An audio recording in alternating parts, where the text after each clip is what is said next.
Paan, hindi tulad ng pagbibigay ng mundo ang pagbibigay ko nito sa inyo. Huwag mabagabag ang inyong mga puso. Huwag kayong matakot.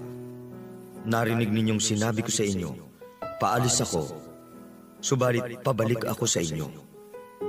Kung minahal ninyo ako, magagalak sana kayo sa pagpunta ko sa Ama, sapagkat mas dakila sa akin ang Ama. Ngunit sinasabi ko na ito ngayon sa inyo bago mangyari, upang maniwala kayo kapag nangyari ito. Hindi ko na kayo kakausapin ng mahaba, sapagkat parating na ang pinuno ng mundo. Wala siyang inaari sa akin.